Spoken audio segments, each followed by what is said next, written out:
A letter to the parent. Parenting is the most important job you will ever have, and no one fully prepares you for it. There is no manual handed to you in the delivery room. No certification required before you bring a life home. You are expected to figure it out under pressure, while exhausted, while managing everything else life demands of you. And somehow, in the middle of all of that, you are supposed to raise a human being who turns out well. That is an enormous responsibility. This book exists to help you carry it with more clarity and intention. What you are holding is not a parenting theory. It is not a collection of techniques from a psychologist who has never been in the trenches of real family life. It is a set of principles tested by reality, grounded in discipline, and built around one core truth: your child is not primarily shaped by what you tell them. They are shaped by what they watch you do every single day. That means parenting is not just about managing your child. It is about managing yourself, your reactions, your consistency, your emotional regulation, your habits, because all of it becomes the blueprint your child uses to build their life. The parent who loses their temper is teaching their child how to handle frustration. The parent who shows up every day is teaching their child what commitment looks like. The parent who apologizes when wrong is teaching their child that strength and humility coexist.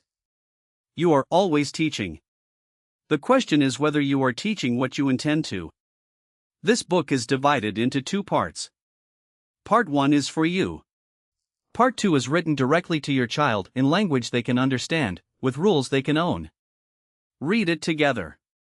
Let them see that everyone in the family operates by a standard, including you. No parent is perfect. Consistency is not perfection, it is showing up, correcting course, and never stopping. That is all this asks of you. Now let us begin. Core philosophy. These 5 beliefs underpin everything in this book. If you only remember 5 things, make it these. 1. Your child learns more from what you do than what you say. Instructions are forgotten. Behavior is absorbed. A child who watches a parent handle stress with composure learns composure. A child who watches a parent explode learns that explosions are what adults do when things get hard. You cannot teach respect while being disrespectful. You cannot teach calmness while being reactive. You cannot teach discipline while being undisciplined. The gap between what you say and what you do is where your child forms their true understanding of the world. 2. Consistency creates security. Children do not need perfect parents. They need predictable ones. When a child knows what to expect, when bedtime is the same, when rules are enforced the same way, when love is not withdrawn based on your mood, they feel safe. That safety is the foundation all growth is built on. Inconsistency is not flexibility. It is instability. A child who cannot predict how their parent will respond learns to navigate uncertainty instead of learning to grow. 3. Discipline is guidance, not anger. Discipline that comes from anger is not discipline. It is emotional release wearing the mask of correction. Real discipline is calm, intentional, and focused on teaching, not on making the child feel the weight of your frustration. The goal of correction is never to make a child feel bad. It is to make them understand. There is a difference, and children feel that difference immediately. 4. Respect must be taught, not demanded. You cannot command respect from a child. You earn it the same way you earn it from anyone, by being consistent, fair, and worth respecting. A parent who demands respect while modeling disrespect creates a child who either resents authority or mimics it blindly. Teach respect by demonstrating it. To your partner. To strangers. To the child themselves. 5. Structure helps children feel safe, not restricted. Children without structure do not feel free. They feel anxious. When there are no clear expectations, children are left to regulate themselves, and they do not yet have the tools for that. Structure is not a cage. It is a container that makes growth possible. The rules for parents. 10 principles for raising children who are disciplined, respectful, and capable. Not suggestions. Rules. Rule 01. Control yourself before you correct your child. Your emotional state is contagious. Whatever you are feeling when you enter a correction will be what your child absorbs from it. When you correct a child while you are angry, frustrated, or overwhelmed, the message they receive is not the lesson you intended. They receive your emotional state. They learn that conflict means volatility. They learn that correction equals danger. A correction delivered calmly lands completely differently. It says, I am in control, this matters, and I am addressing it because I care, not because you made me lose it. In practice, when you feel the urge to react, pause. Take one breath. Ask yourself, what do I want my child to learn from this moment? Then speak from that intention, not from the emotion. The pause feels uncomfortable at first. Do it anyway. The parent who can pause in the hardest moment teaches their child the most important skill in life. Rule 02: Consistency matters more than intensity. One powerful lecture does not build a disciplined child. 100 consistent responses do. Children do not learn from occasional intensity. They learn from patterns. When a rule is enforced every time, it becomes a reality. When it is enforced sometimes and ignored others, it becomes a negotiation. You do not need to be dramatic in your correction. You need to be reliable. A firm, calm, consistent response repeated over months is the most powerful parenting tool available to you. In practice, pick your 3 most important family rules. Write them down. Commit to enforcing them every single time, with no exceptions based on mood, convenience, or how tired you are. Watch what happens to your child's behavior over 30 days. Predictability is parenting power. Rule 03: Correct the behavior. Never the identity. Words like you are bad, you are lazy, or you never listen are not corrections. They are labels, and children grow into their labels. When you attach a negative identity to a child's behavior, you are not guiding them away from the behavior. You are telling them who they are. Over time, the child begins to believe it. They stop trying to change because the label has become their self-concept. Always separate the person from the action. The child is not bad. The choice was not acceptable. The child is not lazy. The effort was not enough. That distinction changes everything. In practice, replace you are with that choice was or that behavior is. Instead of you are so irresponsible, say leaving your responsibilities unfinished is not acceptable in this house. Same message. Completely different impact. Rule 04: Set expectations before correction is needed. A child who does not know the rule cannot be fairly held to it. Most family conflict happens not because children are defiant, but because expectations were never clearly communicated in advance. The child did not know. Or the rule shifted. Or it was only addressed after the fact. Powerful parents set expectations proactively. Before the trip, before the event, before the new school year. They do not wait for a problem to explain the standard. They establish the standard and then hold it consistently. In practice, hold a brief family meeting once a week, even 10 minutes. Review expectations. Acknowledge what is working. Address what is not. Children who are included in the conversation about family standards are far more likely to respect them. Clear expectations prevent most conflicts before they begin. Rule 05: Discipline is correction, not emotional release. The moment discipline becomes about your frustration, it stops being discipline and starts being harmful. Every parent reaches a breaking point. The child who has pushed every boundary, ignored every request, and tested every limit, and finally, you snap. That moment is understandable. It is also the most important moment to recognize and recover from quickly. Discipline has one purpose: to guide behavior and build understanding. The second it is used to relieve your stress, express your anger, or make your child feel the full weight of your frustration, it has failed its purpose and potentially damaged your relationship. In practice, after a moment of reactive correction, return to your child when you are calm. Not to walk back the consequence, but to explain the reasoning. I was frustrated earlier, and I want to make sure you understand why that behavior matters. That conversation does more than the correction ever could. Rule 06: Presence is more powerful than pressure. Your physical and emotional presence is the most powerful resource you have as a parent. No rule, consequence, or lecture replaces it. A child who feels genuinely seen and connected to their parent is far more receptive to correction, more motivated to meet expectations, and more emotionally secure overall. Connection is not a reward for good behavior, it is the foundation that makes good behavior possible.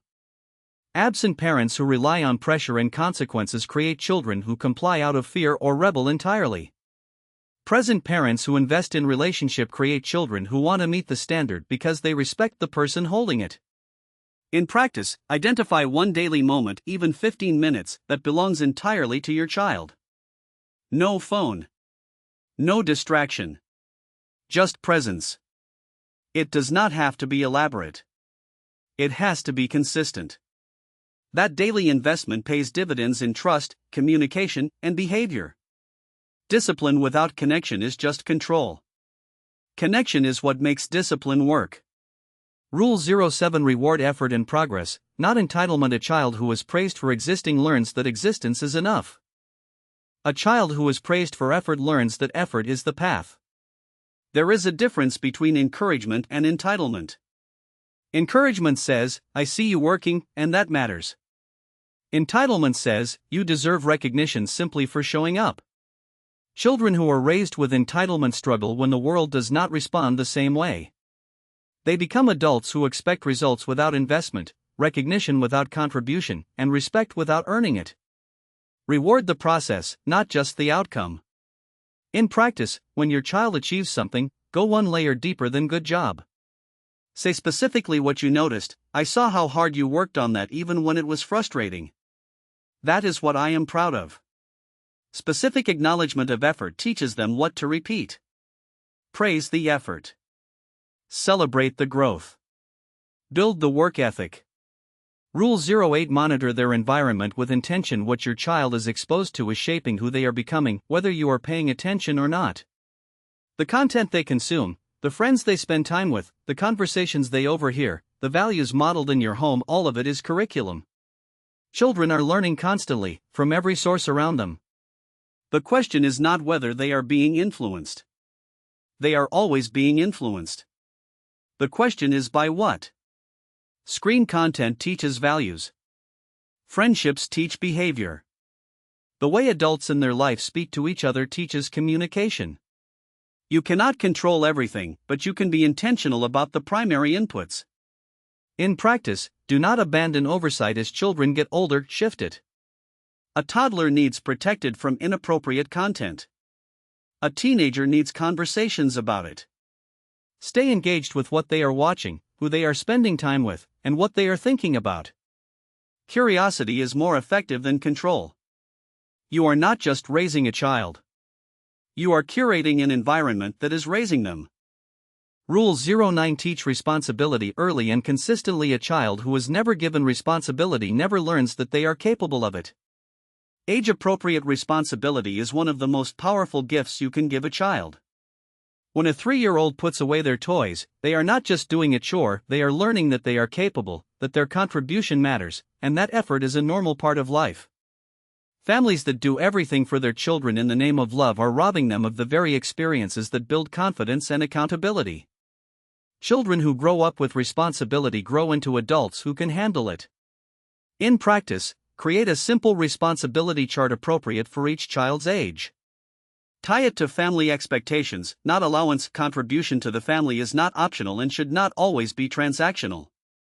As they grow, increase the responsibility. What a child handles at 7 prepares them for what they will face at 17. Responsibility is not a burden. It is how children learn they are capable. Rule 10: Your parenting shapes their future relationships. The way you lead your home becomes the template your child uses for every relationship they will have for the rest of their life. How you speak to your partner teaches them what love sounds like. How you handle conflict teaches them what resolution looks like. How you respond to stress teaches them what coping looks like. How you treat people with less power than you teaches them what character looks like. Your child is not just watching how you parent them. They are watching how you live. They are building a model of relationships, communication, and family from what they see in yours. In practice, ask yourself once a week, what did my child see from me this week? Not what did I tell them, what did they observe? That honest audit is more valuable than any parenting book, including this one. The relationship you model is the relationship they will seek, replicate, or repair for the rest of their life. The hard questions. These are not comfortable questions. They are necessary ones. Answer them honestly. The gap between who you are right now and who you need to be as a parent, that gap is where this work happens. If your child only learned from watching how you behave, your reactions, your habits, your treatment of others, what emotional patterns would they inherit from you? What they would inherit right now, what I want them to inherit instead. When do you react instead of respond? Every parent has triggers, situations that bypass their patience and pull out a reactive version of themselves. Identifying yours is the first step to changing them.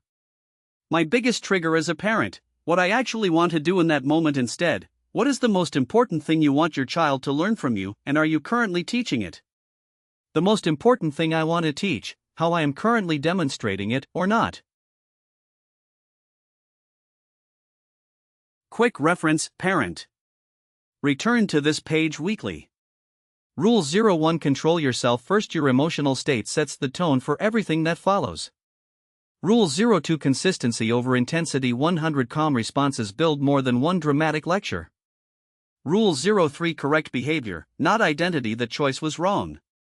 The child is not. Rule 04: Set expectations in advance. Clear standards prevent most conflicts before they begin. Rule 05: Discipline is guidance, not release. Correction exists to teach, not to relieve your frustration.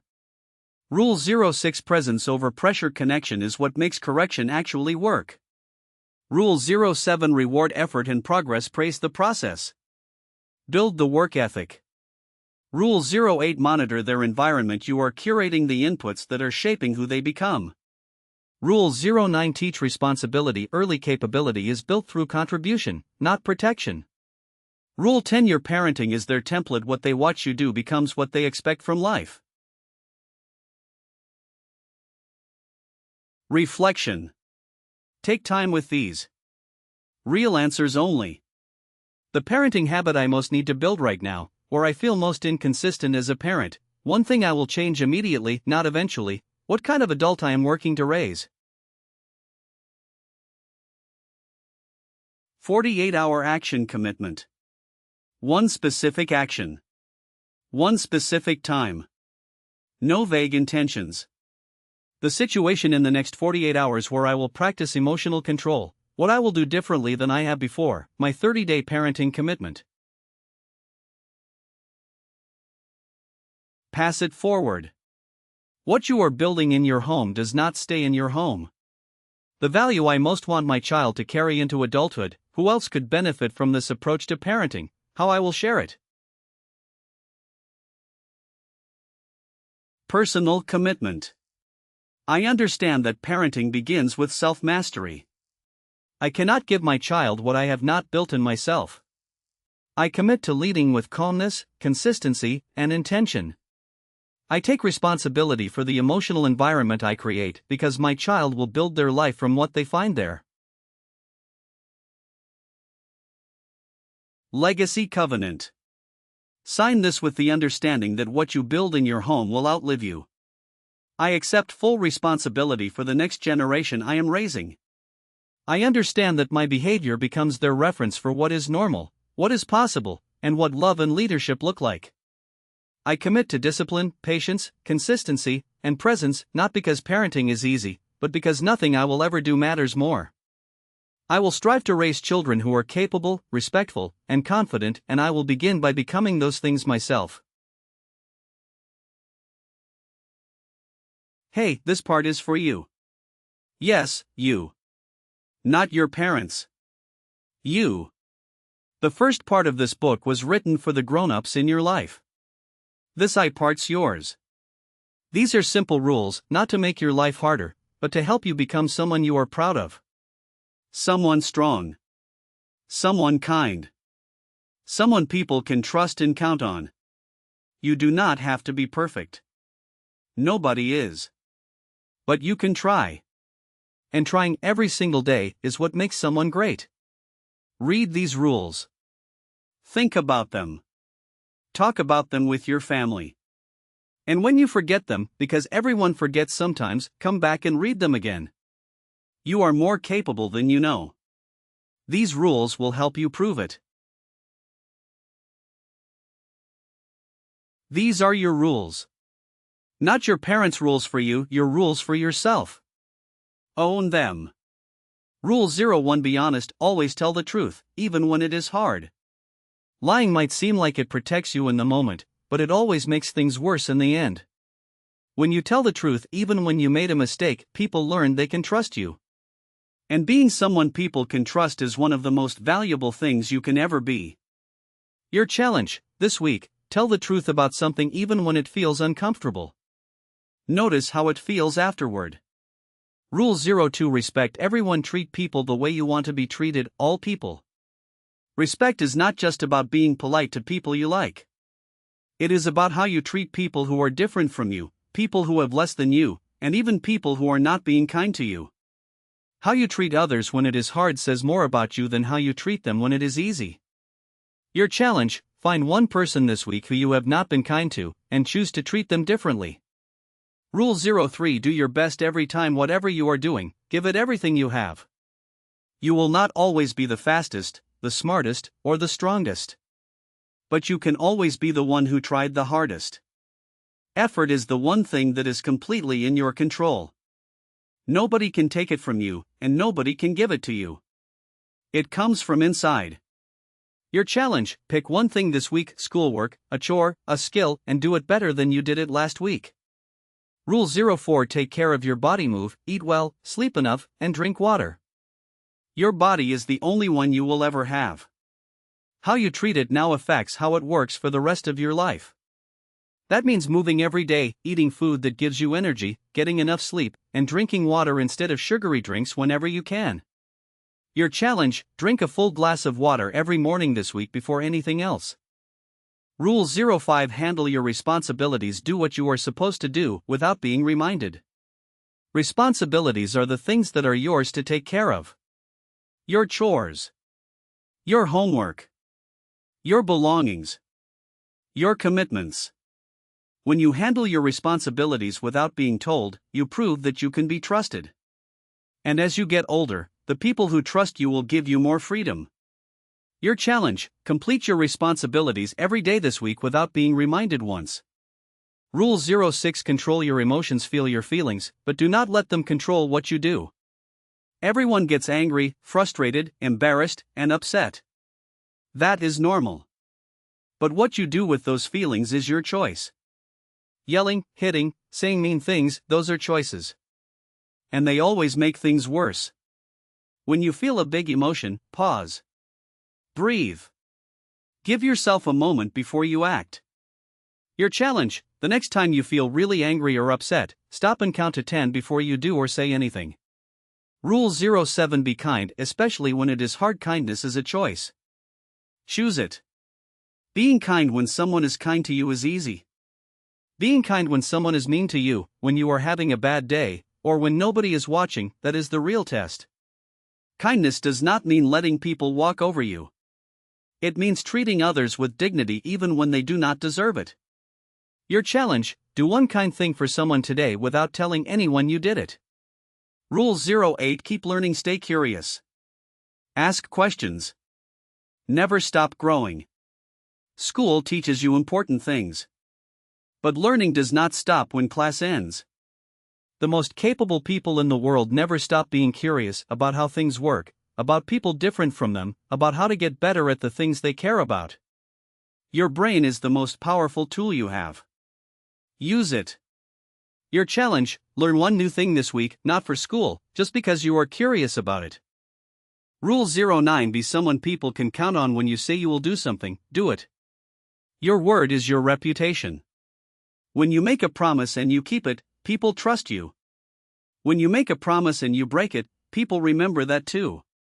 Being reliable, showing up when you said you would, finishing what you started, following through, that is how you build a name that people respect. Your challenge: make one commitment to someone this week and keep it perfectly. Rule 10: Respect your family. Your family is your foundation. Treat them like it. The people in your family are the ones who will be there for you when everyone else is not. That means they deserve your respect, your kindness, and your gratitude, not just when you feel like it, but all the time. Help without being asked. Say thank you and mean it. Treat your home as something you value. Your challenge: do something for your family this week that nobody asked you to do. Rule 11: Be brave, do the right thing even when it is scary. Bravery does not mean you are not afraid. It means you do the right thing even though you are afraid. Telling the truth when you made a mistake is bravery. Standing up for someone being treated unfairly is bravery. Trying something new when you might fail is bravery. The more you practice it, the stronger it gets. Your challenge: do one brave thing this week that you have been avoiding. Think about it. Take a few minutes to answer these. There are no wrong answers, only honest ones. The rule that I want to work on most, something I am really proud of about myself, one thing I want to get better at, how I want people to describe me when I grow up. My commitment. This page is yours. Sign it and mean it. I commit to being honest, respectful, and responsible. I will do my best every day, not because someone is watching, but because I am becoming someone I am proud of. I know I will not be perfect. But I will keep trying. That is my promise.